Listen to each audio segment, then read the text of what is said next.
Hello friends, I am Pushpen. दोस्तों, आज का जो लेक्चर हमारा होगा ये कॉन्स्टिट्यूशन से रिलेटेड होगा। और कॉन्स्टिट्यूशन में जो है हम आपको एक एक चीज बताने वाले हैं। जितने भी आपके गवर्नमेंट एग्जाम्स होते हैं,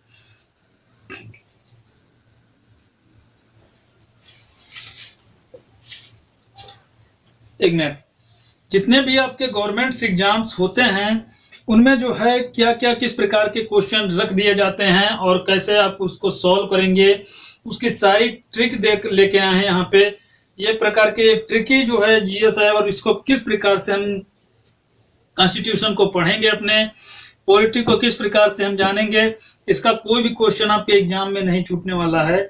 तो यहाँ पे जो है हम चलेंगे, सबसे पहले वो इसके सामान्य परिचय से हम लेकर के चलेंगे आपको, और उसके बारे में क्या क्या तथ्य होंगे उनके बारे में हम एक एक डिटेल में जानेंगे। और 100% मैं दावे के साथ कह सकता हूं, अगर जो आप इस लेक्चर को, मेरे जितने भी मैं लेक्चर्स अपलोड करूंगा, यदि इन लेक्चर्स को आप पढ़ के जाते हैं तो एग्जाम में इससे आप बाहर का कोई क्वेश्चन आपसे नहीं पूछा जाएगा। कोई भी गवर्नमेंट एग्जाम हो, ये मैं 100% दावे के साथ कह सकता हूं। तो चलिए, मैं जो है संविधान के बारे में यहाँ पे आपको ले सकते चल रहा हूँ। सबसे पहले हम संविधान की उद्देशिका और प्रस्तावना के बारे में जानेंगे।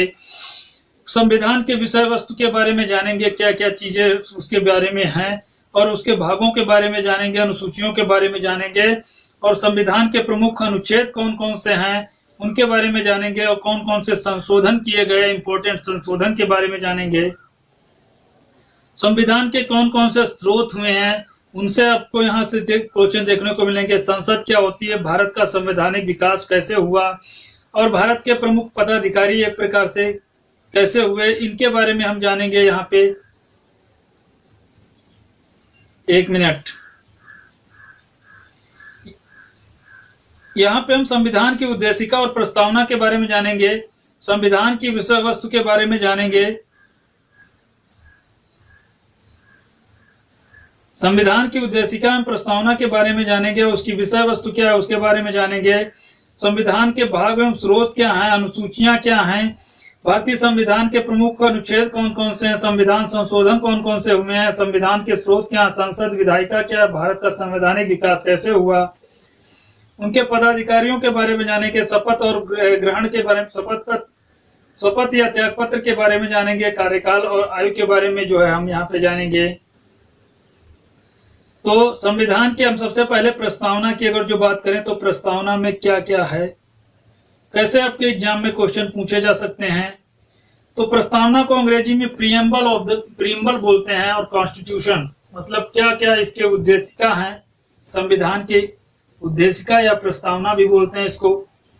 तो हम भारत के लोग कहते हैं कि हम भारत को जो है संपूर्ण प्रभुत्व संपन्न समाजवादी पंथ निरपेक्ष लोकतंत्रात्मक गणराज्य बनाने के लिए इसके समस्त नागरिकों को सामाजिक, आर्थिक और राजनीतिक न्याय, यह याद रखिए, राजनीतिक न्याय और विचार, अभिव्यक्ति और विश्वास, धर्म की उपासना की स्वतंत्रता और प्रतिष्ठा, अवसरों की जो है समान समता प्रदान करने के लिए उन सभी जो है व्यक्तियों की जो है गरिमा की, राष्ट्र की एकता और अखंडता सुनिश्चित करने वाली बंधुता के लिए एक प्रकार से दृढ़ संकल्प होकर के अपनी संविधान में आज दिनांक 26 नवंबर 1949 को मिति मार्ग शुक्ल सप्तमी संवत 2006 विक्रमी को एतद द्वारा इस प्रकार जो है हम इस संविधान को अंगीकृत या अधिनियमित या आत्म समर्पित करते हैं।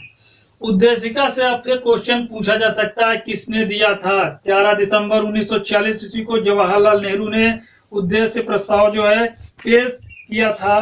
किसने पेश किया था इसको? जवाहरलाल नेहरू ने जो है इसको पेश किया था। एक मिनट, उद्देश्य प्रस्ताव को जवाहरलाल नेहरू ने पेश किया था। और इसके बारे में अगर जो हम बात करें तो उद्देशिका जो हमारी है, उद्देशिका से क्वेश्चन कैसे पूछे जा सकते हैं। यहां से क्वेश्चन पूछे जा सकते हैं कि भारत में कितने प्रकार की जो है उद्देशिका में न्याय की बात की गई है। किस प्रकार के न्याय की बात की गई है? सामाजिक, आर्थिक और राजनीतिक न्याय की बात की गई है। यूपीएससी भी क्वेश्चन पूछ सकता है इससे, पीसीएस भी पूछ सकता है। जितने भी एग्जाम सोर्स होंगे यहाँ से क्वेश्चन पूछेगा कि कितने प्रकार की न्याय की बात की गई है। 3 प्रकार के न्याय की बात की गई है।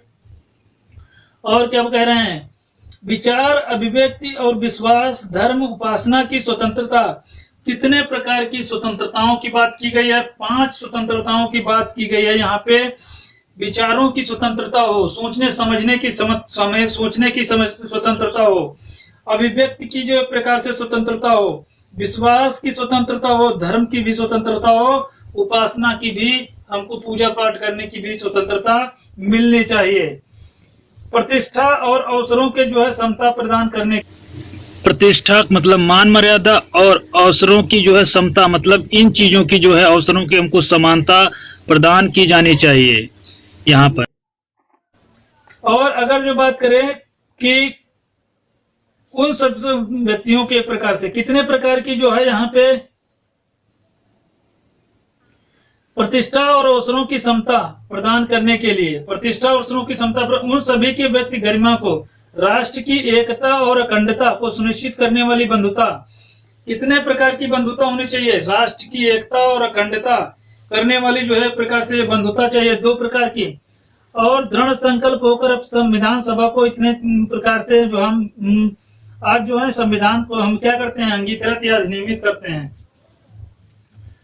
तो यहाँ पे जो है बात की जा रही है, हम भारत के लोगों को जो है संपूर्ण प्रभुत्व संपन्न समाजवादी पंथ निरपेक्ष लोकतंत्रात्मक गणराज्य जो है एक प्रकार से प्रभुत्व संपन्न, इसके समस्त नागरिकों को न्याय कितने प्रकार का है? सामाजिक होना चाहिए और आर्थिक होना चाहिए, राजनीतिक होना चाहिए। 3 प्रकार का न्याय है।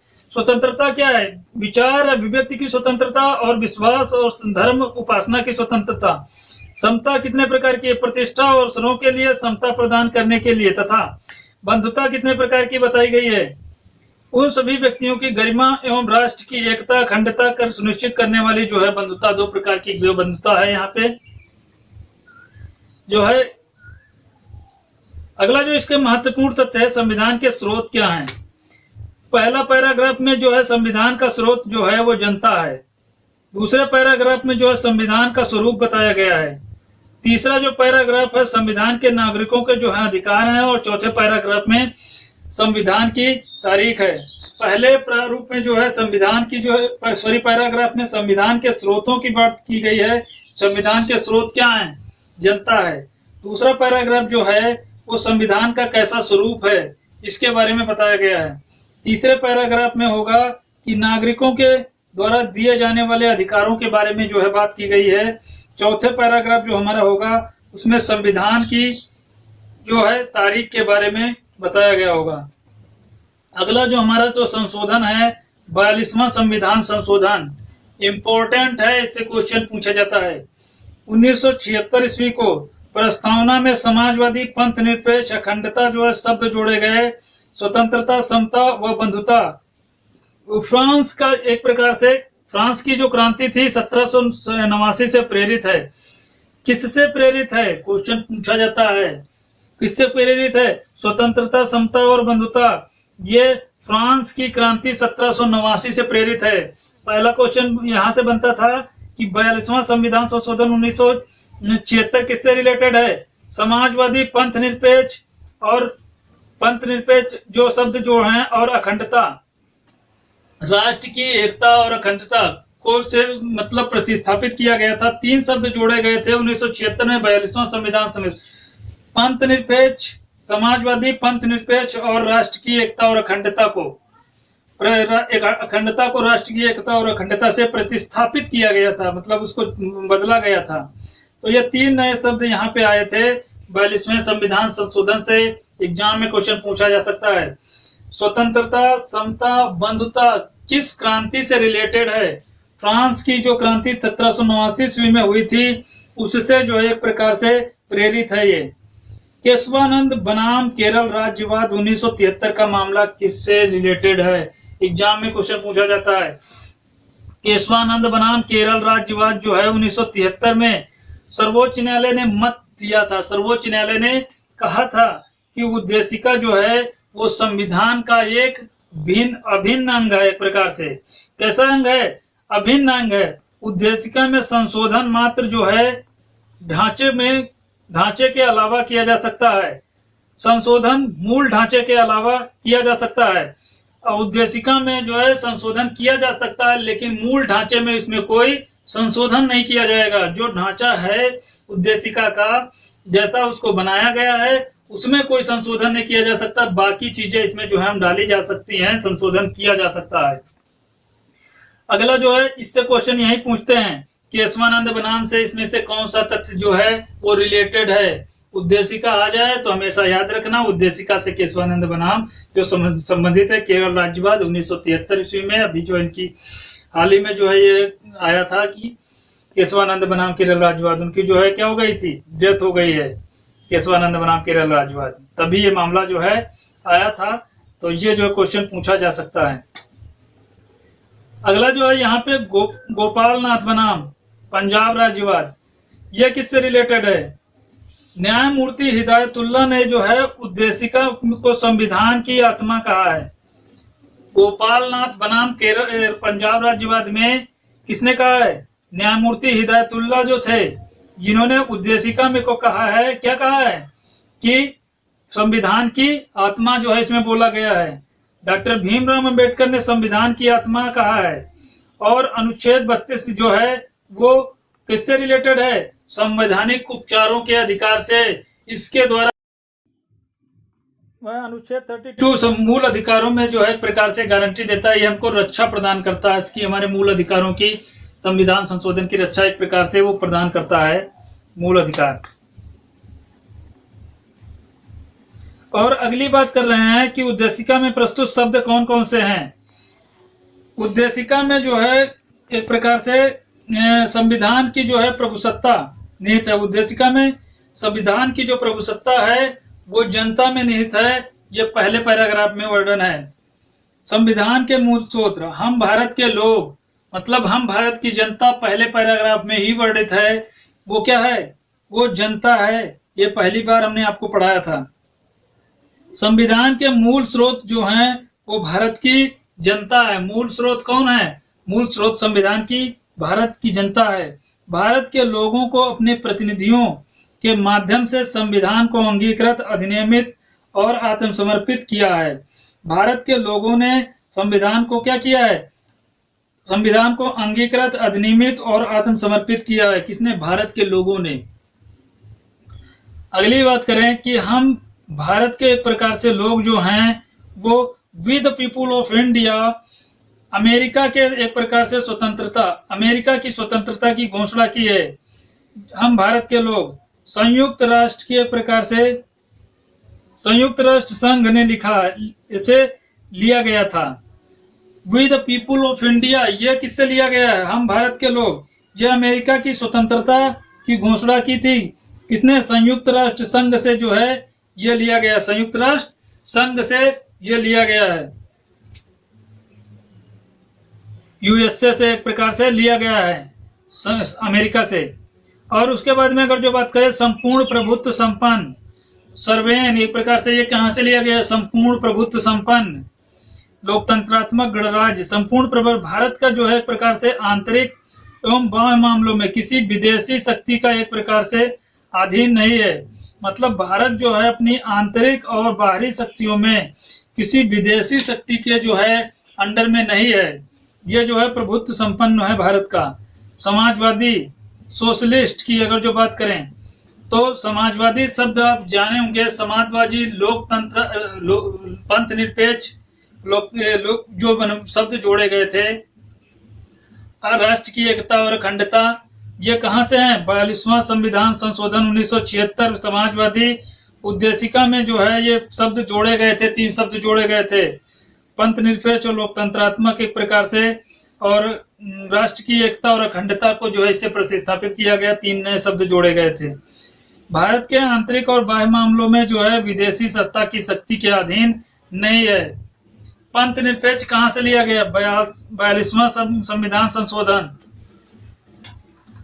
42वां संविधान संशोधन 1976 द्वारा जो पंथ निरपेक्ष उद्देशिका में जो है जोड़ा गया है। पंथ निरपेक्ष राज्य का तात्पर्य ऐसे राज्य से है जहाँ पे विशेष राजधर्म की मान्यता प्रदान नहीं है, जहाँ पे किसी विशेष धर्म राज्य को एक प्रकार से किसी धर्म को या राज्य को विशेष धर्म जिसे धर्म विशेष को एक प्रकार से राजधानी राज्य के रूप में मान्यता प्राप्त नहीं है। पंथ निरपेक्ष का मतलब है किसी संप्रदाय को एक रक्षा नहीं देता है कि मान लिया हिंदू ही यहाँ पे रह गया, मुस्लिम ही रहेगा, या सिख रहेगा, या ईसाई रहेगा। सभी धर्मों को एक प्रकार से सम्मान देता है, ये समान जो है मानता है। पंथ निरपेक्ष का मतलब ये है करता है। वहीं बल्कि जो है सभी धर्मों के जो है तटस्थ भाषा में समान संरक्षण जो है इनको प्रदान करता है, सभी धर्मों को समान संरक्षण प्रदान करता है। अगला जो है लोकतंत्र। लोकतंत्र क्या है? डेमोक्रेसी क्या है? लोकतंत्र का तात्पर्य है लोगों का तंत्र अर्थात जो है जनता का शासन। लोगों का तंत्र मतलब जनता का शासन जो है लोकतंत्रात्मक को एक प्रकार से सूचित करता है। और भारत के जो है एक प्रकार से लोकतंत्रात्मक जो है राज्य है। भारत एक लोकतंत्रात्मक राज्य है। भारत में जो है जनता अपनी जो है निर्वाचित प्रतिनिधियों के माध्यम से जो है शासन चलाती है। निर्वाचित प्रतिनिधियों के माध्यम से शासन चलाती है। भारत की जो जनता है वो अपने प्रतिनिधियों को निर्वाचित करती है, उनका निर्वाचन करवाती है, उनका चुनाव करवाती है। जो जीत के आता है वो पर्टिकुलर जनता के लिए मतलब नहीं बल्कि सारी जनता के लिए वो काम करता है, भले ही उसे पर्टिकुलर जनता ने माना हो। तो लोकतंत्रात्मक प्रणाली का प्रतिनिधित्व प्रणाली है कहा जाता है। लोकतंत्रात्मक प्रतिनिधित्व प्रणाली एक प्रकार से या प्रतिनिधित्व प्रणाली इसको भी बोला जाता है। अब्राहम लिंकन के अनुसार लोकतंत्रात्मक शासन जो होता है वो जनता का है, मतलब जनता के लिए है, जनता द्वारा स्थापित यह शासन होता है। गणराज्य क्या होते हैं? रिपब्लिक क्या होता है? गणराज्य का तात्पर्य एक ऐसे राज्य से है जहां पे भारत का राष्ट्राध्यक्ष निर्वाचित होगा, ना कि वंशानुगत। गणराज्य का मतलब आप ये जान लीजिए कि पद जो है वो वंशानुगत नहीं होगा। हर 5 साल के बाद यहाँ पे निर्वाचन होता है, चुनाव होता है, उसके द्वारा जो है चुन के आता है। इसका मतलब गणराज्य है, गणों वाला राज्य है। राज्य में एक लोकतंत्रात्मक गणराज्य है। ये जो है लोकतंत्रात्मक गणराज्य का एक मतलब है। और ब्रिटेन के साथ ये ब्रिटेन में जो है लोकतंत्र के साथ राजतंत्र है। ब्रिटेन में जो है एक प्रकार से लोकतंत्र के साथ जो है क्या है वहां पे राजतंत्र है, वंशानुगत वहां पे है, यहाँ पे नहीं ऐसा है। लोकतंत्र तो है वहां पे लेकिन वंशानुगत है वहां पे, गणराज्य नहीं है। संविधान का जो विषय वस्तु की अगर जो बात करें तो अब हम संविधान के भागों के बारे में बात करेंगे, विषय वस्तु के बारे में बात करेंगे, क्या क्या विषय वस्तु हैं। संविधान का जो भाग 1 कहता है तो भाग 1 जो है एक प्रकार से मूल संविधान में 22 और वर्तमान में जो 22 हैं, वर्तमान की दृष्टि में 25 हैं। और विशेष एक प्रकार से भाग 4 का और 9 का और 9 खा और भाग यहाँ पे 14 का से जोड़ा गया है और निरसन एक प्रकार से जोड़ा गया है। मूल संविधान में जो हैं वो भाग कितने थे? वो 22 भाग थे। वर्तमान में भी 22 भाग हैं। वर्तमान दृष्टि की अगर जो बात करें तो 25 भाग हो गए। 3 भाग जो बढ़ा दिए गए हैं, 4 का बढ़ाया गया है। और कौन सा भाग बढ़ाया गया है? 4 का बढ़ा दिया गया है और भाग 9 का बढ़ा दिया गया है। 9 खा हो गया है, 14 खा हो गया है। तो ये 4 खा और 9 खा और 14 खा, ये जो है 3 भाग जो है एक प्रकार से जोड़े गए हैं। ये कह सकते हैं कितने हो गए हैं अब? 25 हो गए हैं। पहले कितने थे? 22 थे, लेकिन अब भी उसमें 22 ही भाग हैं। ये उसी भाग में जो है जोड़ दिए गए हैं, उसी के नीचे कह देते हैं। तो इनको जो है एक प्रकार से उतनी मान्यता नहीं है। अनुसूचियां कितनी हैं? जब संविधान बना था तो 8 अनुसूचियां थी, उसके बाद उसमें 12 हो गई हैं, उसके बाद उसमें धीरे धीरे कितनी हो गई हैं? 12 हो गई हैं। और अगर जो हम बात 12 हो गई हैं, अब कितनी हो गई हैं? फिर भी अब भी क्या है? 12 ही अनुसूचियां हैं। अनुच्छेद 395, अनुच्छेद जो पहले थे 395 अनुच्छेद थे, अब भी 395 हैं, लेकिन उनके बीच में जो जोड़े गए हैं तो सबको मिला दिया जाए अनुच्छेद तो कितने हो गए हैं? अब 465 हो गए हैं। मतलब कुछ को का दे दिया गया है 395 का, इस प्रकार के जैसे दे दिए गए हैं। 21 का ये अनुच्छेद हो गया, तो 14 का एक अनुच्छेद एक प्रकार से बना दिया गया। लेकिन कह सकते हैं कि अनुच्छेद अब भी उतने ही हैं, 365 हैं, उसी के अंदर जो है जोड़ दिए गए हैं का करके 465 अनुच्छेद हैं। परिशिष्ट कितने हैं एक प्रकार से? अपेंडिक्स कितने जोड़े गए? पहले 5 थे, अब भी 5 हैं और आगे भी 5 ही हैं, उसमें भी कोई बदलाव नहीं किए गए हैं। संविधान के भाग कितने हैं? भाग जो है प्रकार से 22 हैं और उनके बारे में जानेंगे कि पहला भाग कहां से कहां तक है। एग्जाम में यहां से क्वेश्चन बनते हैं। एग्जाम में अगर जो आपको भाग पता है तो क्वेश्चन आपका 100% सॉल्व हो जाएगा। भाग आपको नहीं आते हैं, क्वेश्चन में आपको दिक्कत हो सकती है। रियलिटी यह है कि जब हमको भाग पता होते हैं तो क्वेश्चन करने में हमको ज्यादा टाइम नहीं लगता है, क्योंकि हमें जो है भाग पता होगा और हम तुरंत बता देंगे कि किस भाग में कौन सा जो है एरिया आता है, किस भाग में प्रधानमंत्री आता है, किस भाग में राष्ट्रपति आता है, किस भाग में राज्यपाल आता है, किस भाग में उपराज्यपाल आता है, किस में उपराष्ट्रपति का वर्णन होगा। ये हम अनुच्छेद बता सकते हैं कि हाँ ये भाई इस अनुच्छेद से रिलेटेड है, किससे? उच्च न्यायालय से रिलेटेड है, कौन एक प्रकार से सर्वोच्च न्यायालय से रिलेटेड है, ये भी हम बता सकते हैं। किसमें भाषाओं के बारे में वर्णन किया गया, किसमें अनुसूचित जातियों के बारे में वर्णन किया गया, किसमें ओबीसी के बारे में वर्णन किया गया है, और किसमें एक प्रकार से कह सकते हैं धारा 377 किससे रिलेटेड एक प्रकार से वहां से रिलेटेड है। जम्मू कश्मीर से रिलेटेड कौन कौन से एरिया हैं, कौन से राज्यों से रिलेटेड हैं, और ये सब जो है हम वहां से आपको डायरेक्ट जो है अगर जो भाग पता है तो क्वेश्चन जो है सॉल्व करने में उतना टाइम नहीं लगता, क्योंकि क्वेश्चन पूछता है भाग से। क्वेश्चन ये नहीं पूछता पर्टिकुलर राज्यपाल से पूछ दे, पर्टिकुलर राज्यपाल से नहीं पूछता, किसी को नहीं पता होता कि किस अनुच्छेद में क्या है। मेन पता होते हैं, जैसे मूल अधिकार के कुछ हैं तो उसके अंदर भी बहुत सारे फैक्ट्स हैं, सबको नहीं याद हो पाते हैं। लेकिन हाँ, मूल अधिकार में कुछ अधिकार दिए गए, स्वतंत्रता का अधिकार दिया गया, समता का अधिकार दे दिया गया, धार्मिक स्वतंत्रता का अधिकार दे दिया गया, इस प्रकार से दे दिए गए। तो ये आपको याद होंगे तो क्वेश्चन आपका सॉल्व हो जाता है। जैसे भारत भाग 1 में जो है वो संघ और राज्य क्षेत्र से रिलेटेड है। ये अनुच्छेद इसमें 1 से 4 हैं। संविधान में क्या क्या इंपॉर्टेंट हुआ, संशोधन हुआ, वो यहाँ पे है नहीं। 1 से पहले भाग में क्वेश्चन, पहले भाग में कोई संशोधन नहीं। दूसरा भाग जो है नागरिकता से है, 5 से 11 अनुच्छेद इसमें आते हैं। तीसरा जो आता है मौलिक अधिकारों से रिलेटेड है, 12 से 35 जो है अनुच्छेद इसमें आते हैं। उसके बाद में जो है चौथा जो भाग हमारा है वो नीति निर्देशक तत्वों से रिलेटेड है, 36 से 51 तक जो है नीति निर्देशक तत्व हैं। और इसी में एक संविधान में भाग जोड़ा गया, भाग 4 का, ये मौलिक कर्तव्य है 51 का, 42वां संविधान संशोधन 1976 इसमें जो है जोड़ा गया।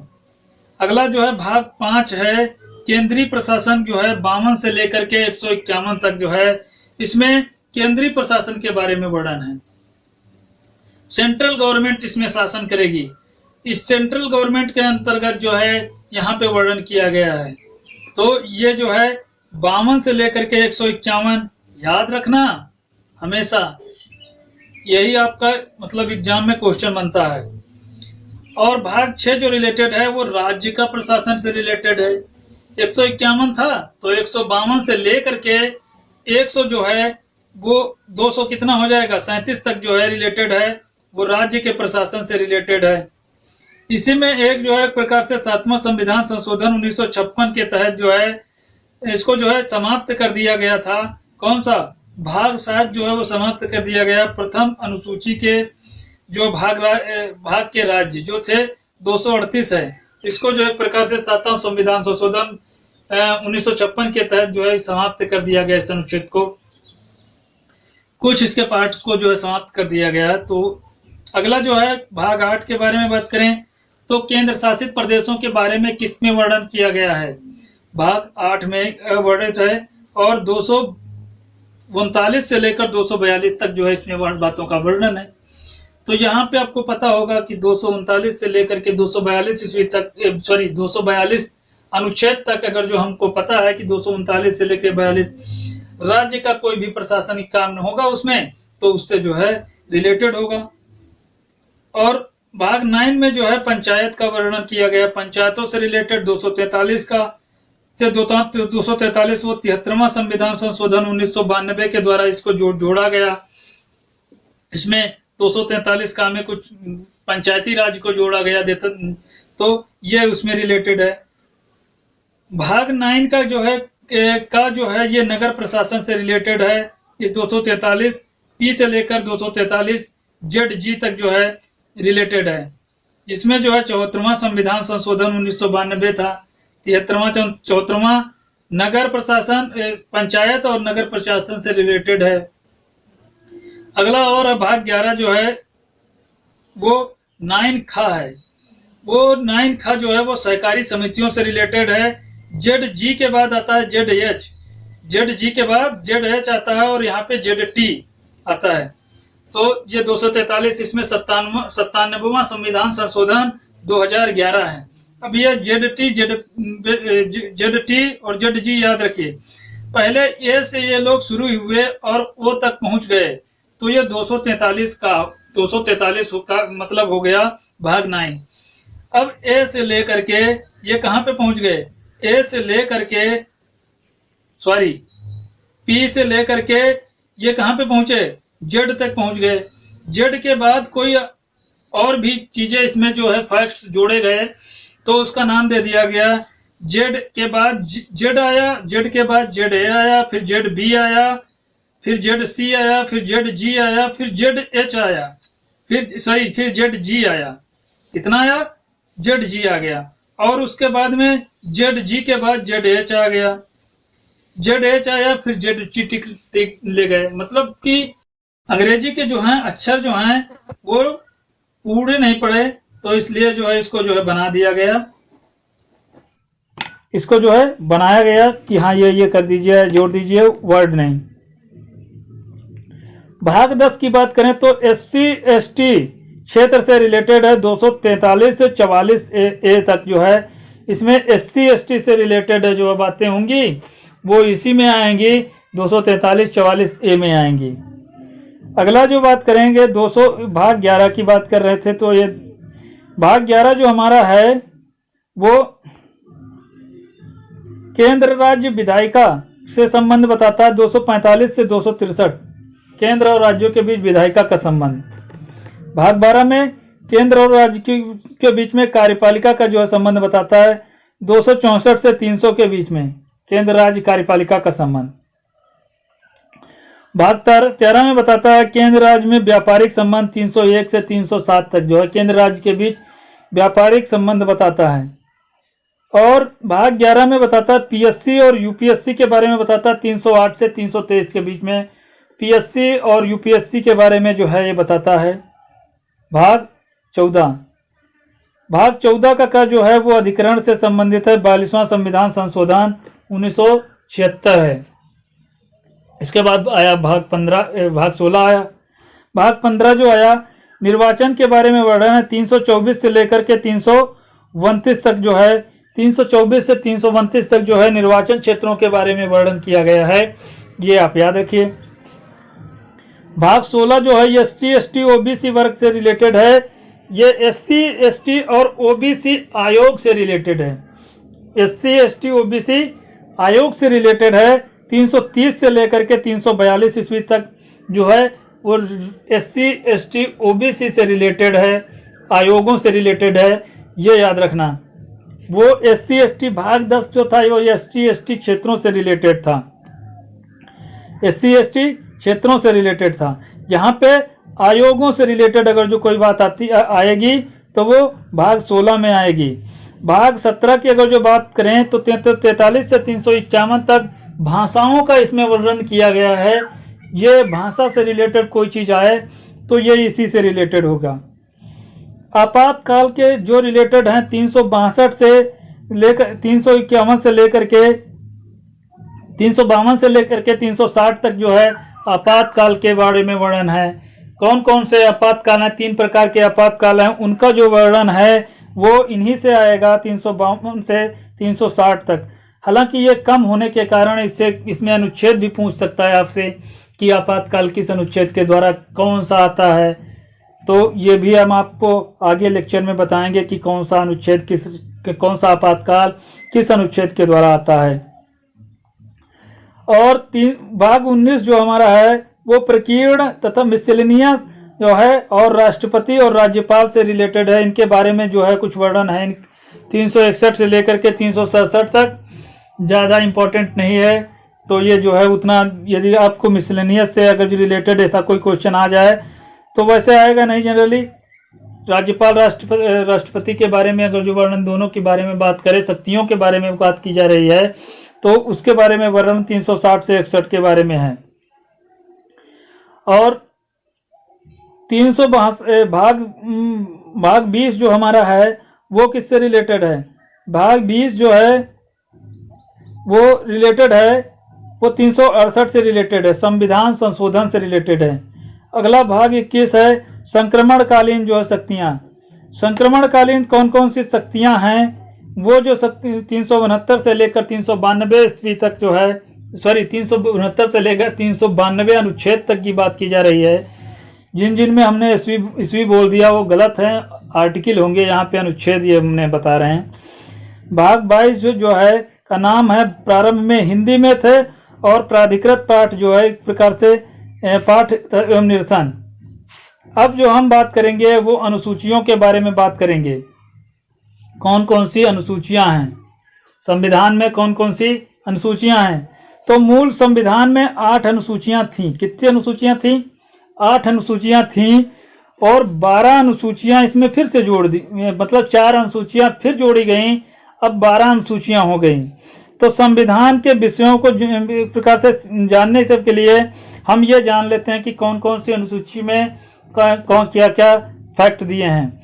अनुसूचियों से रिलेटेड ज़्यादातर क्वेश्चन एग्जाम में पूछता है, बच्चे गलत करके आते हैं। यहाँ पे देखिए, पहली अनुसूची में संघ तथा उसके राज्य क्षेत्र के बारे में वर्णन है। दूसरी में वेतन भत्तों के बारे में वर्णन है। राष्ट्रपति, उपराष्ट्रपति, जितने भी अधिकारी होते हैं, उच्च अधिकारी, उच्च न्यायालय, हाई कोर्ट, विधानसभा के जितने भी एक प्रकार से उच्च अधिकारी, लोकसभा के स्पीकर वगैरह वगैरह, उन सभी के वेतन भत्तों का वर्णन अनुसूची 2 में ही है।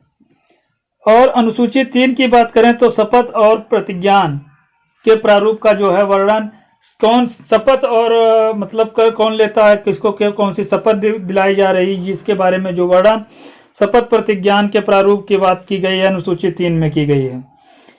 अनुसूची 4 की अगर जो बात करें तो राज्यसभा में सीटों का आवंटन, अनुसूची 3 में राज्यसभा के सीटों के आवंटन से रिलेटेड है। क्वेश्चन याद रखना पूछा जाता है। चौथी जो अनुसूची राज्यसभा के सीटों से रिलेटेड है, तीसरी चौथी अनुसूची।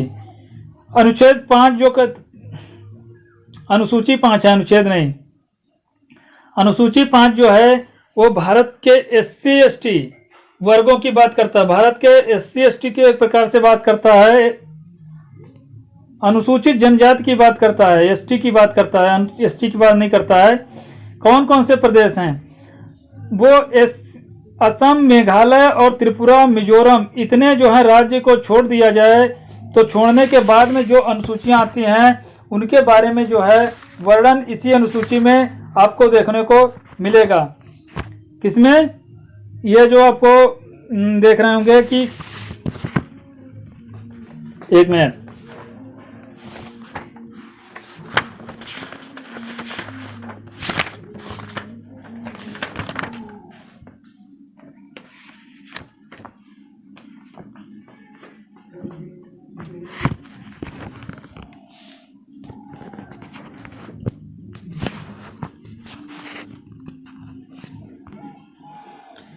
मतलब ये जो 5वीं अनुसूची है वो असम, मेघालय और त्रिपुरा के जो हैं अनुसूचित जनजाति के जो एक प्रकार से क्षेत्रों को छोड़ दिया जाए तो अनुसूचित जनजाति के जो क्षेत्रों का वर्णन है, असम, मेघालय और त्रिपुरा, मिजोरम, इनको छोड़ दिया जाए, बाकी जितने भारत के क्षेत्र आते हैं अनुसूचित जनजाति से रिलेटेड, उनका वर्णन अनुसूची 5 में है। अनुसूची 6 में जो है असम, मेघालय, त्रिपुरा और मिजोरम एसटी से ये रिलेटेड हैं। अनुसूची 7 की बात करें तो सूची 7 में जो है विभाजन किया गया। अनुसूची 7 में जो है एक प्रकार से सूची विभाजन किया गया है। क्या किया गया है? अनुसूची 7 में अनुच्छेद 246 के अनुसार केंद्र और राज्य के बीच में शक्तियों का बंटवारा किया गया है। संघ सूची, राज्य सूची, समवर्ती सूची के बारे में बात की गई है। किसमें? सूची का जो है इसमें विभाजन किया गया है। संघ सूची, राज्य सूची और समवर्ती सूची का जो है बात की गई है। इसके बाद जो अगला हमारा आता है कि अनुसूची 8, इसमें भाषाओं के बारे में वर्णन किया गया है। भाषाओं के बारे में अगली जो अनुसूचियां हमारी हैं, 4 अनुसूचियां, ये बाद में जोड़ी गई। क्वेश्चन यहाँ से पूछे जाते हैं यहाँ से भी कि कौन सी अनुसूची कब जोड़ी गई और कौन सा संविधान संशोधन के द्वारा जोड़ी गई। पहली अनुसूची जो है भूमि सुधार से रिलेटेड है या भूमि आवंटन से रिलेटेड है, जिसको अनुसूची जो पहली संविधान संशोधन अनुसूची थी वो अनुसूची 9 थी, उसका नाम दिया गया 8 के बाद। और ये पहला संविधान संशोधन था, इसको 1991 में रिलेटेड किया गया, और ये भूमि आवंटन या भूमि सुधार से रिलेटेड है। दूसरी अनुसूची जो आई भाग 10 जो है, ये दल बदल कानून से रिलेटेड है, मतलब कोई दल अब नहीं बदल सकता है, इससे रिलेटेड है। 52वां संविधान संशोधन है, ये 1985 से रिलेटेड है। अगली अनुसूची आई अनुसूची 11, भाग नहीं यहाँ पे अनुसूची है। अनुसूची 11 जो है पंचायतों से रिलेटेड है। 73वां संविधान संशोधन 1992 है। 73वां संविधान संशोधन 1992 पंचायत से रिलेटेड है। और अगली जो अनुसूची है अनुसूची 12, जो हमारी अनुसूची 12 रिलेटेड है वो नगर प्रशासन से रिलेटेड है। और 74वां संविधान संशोधन 1992 से रिलेटेड है। अनुसूची 12 की अगर जो बात करें तो अनुसूची पहली जो है भूमि आवंटन कानून से रिलेटेड है, पहला है, इसके बारे में देख लीजिए। दूसरा दल बदल से रिलेटेड है। तीसरा पंचायत से जुड़े रिलेटेड है, उसमें 29 कार्य क्षेत्र के विषय शामिल हैं। और अनुसूची जो 12 है, 11 में 29 कार्य क्षेत्र हैं और 12 में 18 कार्य क्षेत्र के बारे में वर्णन किया गया है। ये भी क्वेश्चन आपसे एग्जाम में पूछ सकता है, कभी कभी पूछा है, तो याद रखना। जो पहले अनुसूची ऐड हुई उसमें ज़्यादा कार्य क्षेत्र रखे गए तो 29 होंगे, और जो बाद में जोड़ी गई उसमें 18 होंगे, क्योंकि वो बाद में आई है, छोटी होगी अभी, ऐसे याद रखना। क्योंकि एग्जाम में क्वेश्चन पूछ दिया जाता है तो वहाँ पे गलतियाँ हो जाती हैं। अनुसूची पहली में जो है 28 राज्यों और 7 केंद्र शासित प्रदेशों का उल्लेख किया गया है। अब तो कितने केंद्र शासित प्रदेश हो गए हैं? अब जो है 28 राज्य और 8 केंद्र शासित प्रदेश जो है वो हो गए हैं, उनका जो है वर्णन है।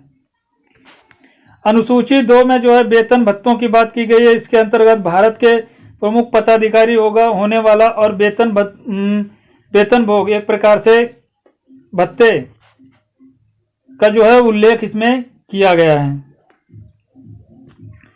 भारत के जो है पदाधिकारी प्रमुख कौन से होंगे?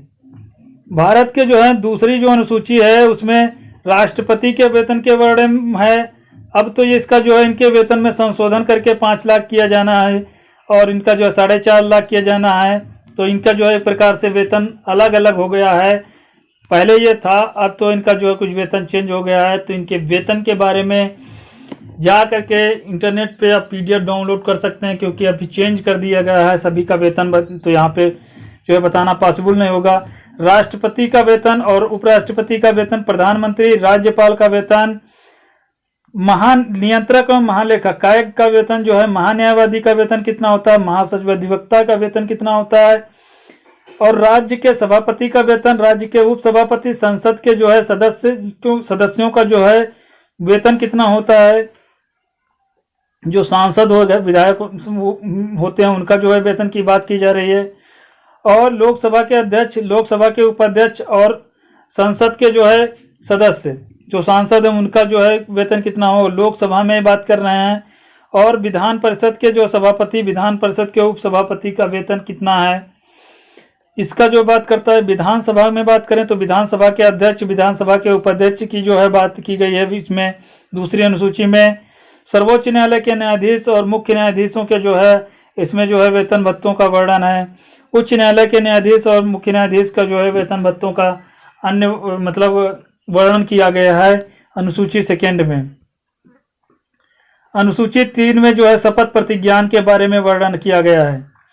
इसके अंतर्गत जो है भारत में प्रमुख पदाधिकारियों को शपथ दिलाने के प्रारूप लिया गया है। भारत के राष्ट्रपति, सर्वोच्च न्यायालय में मुख्य न्यायाधीश भारत के संविधान के शपथ, और जबकि पदाधिकारी के पद की गोपनीयता की शपथ लेते हैं। भारत के जो हैं संविधान शपथ लेने वाले अधिकारी कौन कौन से हैं, ये देखिए, राष्ट्रपति हो गए, सर्वोच्च न्यायालय का न्यायाधीश हो गया। पद की गोपनीयता की शपथ कौन लेते हैं, क्वेश्चन पूछा जा सकता है। प्रधानमंत्री, मुख्यमंत्री, राज्यपाल और लोकसभा अध्यक्ष और राज्यसभा के सभापति, उपसभापति, विधानसभा के अध्यक्ष, उपाध्यक्ष, विधान परिषद के सभापति, उपसभापति, और उसके बाद में उच्चतम न्यायालय के जो है न्यायाधीश और भारत का नियंत्रक और महालेखा परीक्षक और महान्यायवादी और महाधिवक्ता, इन सभी के पद की गोपनीयता की शपथ लेते हैं। अनुसूची 4 में सीटों का आवंटन किया गया है। इसके अंतर्गत 28 राज्यों मतलब 28 राज्य और 2 केंद्र शासित प्रदेशों जैसे दिल्ली और पांडिचेरी, यहाँ पे जो होती है राज्य में जो है प्रतिनिधि का विवरण किया गया है, क्योंकि यहाँ पे विधानसभा होती है। 74वां संविधान संशोधन 1992 में दिल्ली और पांडिचेरी के राष्ट्रपति निर्वाचक मंडल जो है, निर्वाचक मंडल में राष्ट्रपति एक प्रकार से शामिल किया गया, और राज्यों में सभापति को सीटों की कुल संख्या 245 बनाई गई है। 245 से 200 कितनी कर दी गई है, जिसमें 233 जो हैं वो राज्यों से होंगे और 12 जो होंगे वो राष्ट्रपति द्वारा निर्वाचित किए जाएंगे। अगला जो है राज्य के सभापति की संख्या की अगर जो हम बात करें तो इसमें कितने होंगे, सीटों का आवंटन है 31। जो क्षेत्र सर्वाधिक राज्य की जो सीटों का आवंटन बात करें तो 31 जो हैं उसमें उत्तर प्रदेश के राज्य हैं। अगला जो छत्तीसगढ़ राज्यों में सीटों की जो है संख्या कितनी है, 5 है। अगले अगर जो बात करें तो दिल्ली और पांडिचेरी में सभी राज्यों की जो है सीटों की संख्या है। दिल्ली राष्ट्रीय राजधानी क्षेत्र दिल्ली में 3 है और पांडिचेरी में 1 है। अनुसूची 5 की बात करें तो असम, मेघालय, त्रिपुरा, मिजोरम को छोड़कर एसटी जितने भी क्षेत्र पड़ते हैं उनके अनुसूचित जनजातियों क्षेत्रों का जो है प्रशासन का वर्णन किया गया है। अनुसूची 6 में असम, मेघालय और मिजोरम के अनुसूचित जनजातियों का जो है एक प्रकार से क्षेत्रों के प्रशासन के उपबंध कुछ किए गए हैं। अनुसूचित 7 में जो है इसमें जो है केंद्र और राज्यों के शक्तियों का विभाजन के बारे में बताया गया है। कौन कौन सी शक्तियां होंगी इसके बारे में बताया गया है। केंद्र और राज्य समवर्ती सूची, जिस क्षेत्र में जिस विधि पर विषय बनाने के लिए अधिकार केवल संघ को होता है वो केंद्र सूची में रखे जाएंगे, और जिसमें विषय बनाने के लिए राज्य का अधिकार होता है वो राज्य सूची में रखे जाएंगे, और जिसमें जिन विषयों पर जो कानून बनाने के अधिकार जो है संघ को होता है वो संघ को और राज्य को दोनों को होता है, उनको जो है समवर्ती सूची में रखा गया है। हालांकि अगर जो कोई विवाद हो जाता है तो उसमें महत्वपूर्ण जो होगा वो केंद्रीय का जो है कानून लागू होगा, राज्य का नहीं होगा। तो केंद्र सूची में जो है मूल संविधान में 97 जो हैं विषय थे, अब कितने हो गए हैं, 100। पहले राज्य सूची में जो है 66 विषय थे, घटा करके 61 कर दिए गए। क्वेश्चन पूछे जा सकते हैं। समवर्ती सूची में 47 थे, अब कितने हो गए हैं, 52 हो गए हैं। 8वां जो है वो भाषाओं से रिलेटेड है। भारत में जो है मूल संविधान में 14 भाषाओं का वर्णन था, अब कितनी भाषाएं हो गई, 22। पहले 14 थी, अब कितनी हो गई, 22। कौन कौन सी भाषाएं हैं, उर्दू, कश्मीरी, पंजाबी, गुजराती, मराठी, कंकड़, मलयालम, तमिल, तेलुगु, उड़ीसी, बंगाली और हिंदी, संस्कृत। इनके बारे में जो है देख लीजिए कौन कौन सी नई भाषाएं जोड़ी गई, एग्जाम में क्वेश्चन पूछ देता है। सिंधी भाषा कब जोड़ी गई, यह 21वां संविधान संशोधन 1967 है। मणिपुरी कब जोड़ी गई, मणिपुरी, कोंकणी और नेपाली 3 भाषाएं जब जोड़ी गई, 71वां संविधान संशोधन 1992 है। 4 भाषाएं डोगरी, मैथिली, संथाली और बोडो जोड़ी गई, ये 92वां संविधान संशोधन 2003 है।